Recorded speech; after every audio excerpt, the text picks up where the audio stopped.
What down? Welcome back to Logix Lens, and today we're going to talk about Prince of Persia: The Lost Crown. For those that don't know, Prince of Persia: The Lost Crown is dropping in a couple days, January 15th. Ubisoft has given us a demo yesterday, January 11th. So we have 4 days to play this demo.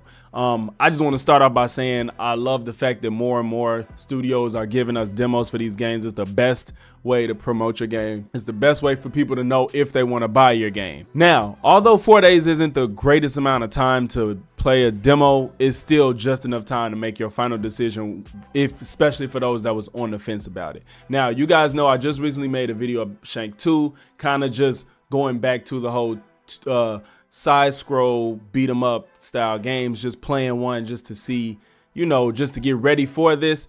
I tried out the demo and I must say I am very much so excited about this game, and I said that back when I saw it announced at Summer Games Fest, I believe it was. I knew that I was gonna have a strong interest in this game, and after playing the demo, I can say that Ubisoft probably hit the nail on the head with this one. I know a lot of people was kind of upset when they did see the announcement because people have been waiting for a Prince of Persia game, and they've been wanting the adventure type Prince of Persia game because that's where the game really popularized itself. But they took a step back and went true to form with the Atari days of Prince of Persia. A lot of people don't know that Prince of Persia started off as a Atari 2D game and they just made it into an adventure game once technology advanced itself, and that's what people were expecting. Me personally, I'm not gonna lie, I actually never played Prince of Persia for an extended period of time. I think I might have played it here and there, maybe if my cousin had it back on the PS2 days, but I've never been like a true fan of Prince of Persia and sitting back waiting. So I guess I was one of those people that was just happy to see a game that looked fun and good to me. So I had a little bit less of a bias going on when I saw the game announced. I'm already falling into the category of really giving those AA games a chance, games that aren't so in depth, that games that aren't focused on the most realistic graphics, games that aren't trying to make you play it for 60 hours or for the rest of your life. I'm already drawn to see what these games are about, especially single player ones. You already know. When I played it, I can say that it was a very good experience because it was smooth. The combat was really fun. It was to the point. The audio is good. The puzzles are pretty fun and challenging. I found myself dying quite a few times because they just, of course it wasn't the hardest thing to do in the world, but you had to do some trial and error with some of these puzzles, and the checkpoints weren't pretty harsh either. With gaming advancing the way it has been, you get way more style and you get way more versatility with combat. You play as Sargon, where you dual wielding your knives, your swords, you have a boomerang and you have an arrow. If you can go get more than that in the game, the demo didn't show that, but the demo showed its core mechanics and what it has to offer with power-ups, abilities, getting new moves. There is a story within this, and I'm not gonna sit here and act like I had any interest in it. I knew going into it I had no interest in it, but there's a story there if you're interested. There's not much to cutscenes, but still characters in the area talking to one another with text box coming up for what they're saying. It's what it is, but I don't think anybody's going into this game because they're ready for a thrilling, chilling story that they'll never forget. So of course, like you guys know, I'm not really here to do reviews over these games. These are all just impressions. This is just my first thoughts while playing. I think that my favorite thing about it is the combat. The combat seems like it's going to be really fun, and it doesn't feel like it'll get too monotonous. They had different enemy types even within the demo. Your standard grunts that try to attack you with the swords. You got the shield guys. You got bugs that fly at you. You got bugs that crawl on walls and ceilings. You got bugs that's on the floor that's jumping at you.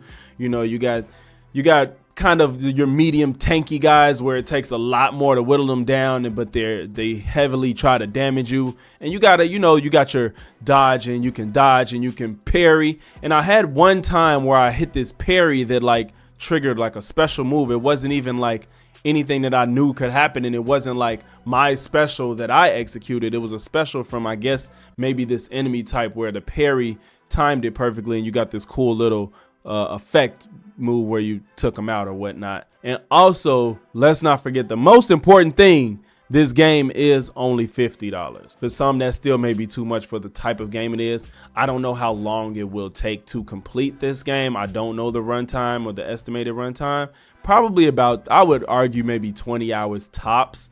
That's just me literally just guessing for the type of game it is. It is only $50, so that's even cheaper than the base. We already got to 70. Some games are doing 60, but they said we're gonna make this game $50. I, for one, really hope it does well. I really hope that people that are kind of on the fence play this demo and maybe it'll push them over the edge to get it.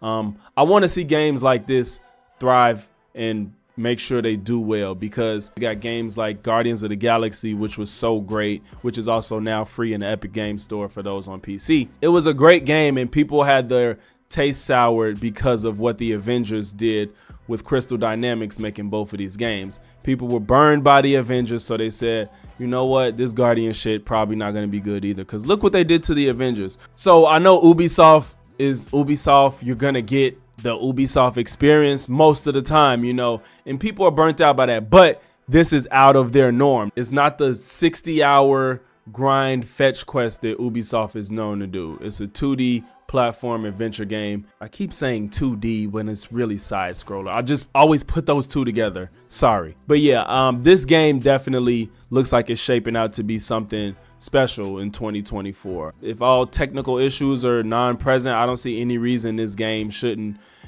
perform extremely well or be extremely well received. Nonetheless, I'm just here to give y'all the gems, the games that people probably sleep on, never heard of, forgot about, all that jazz, you know. Despite how you feel about Ubisoft, despite how you may feel about a $50 price tag, which I think is extremely reasonable, probably could get some DLC in the future if the game does well. I would think so, especially with it only coming out at $50.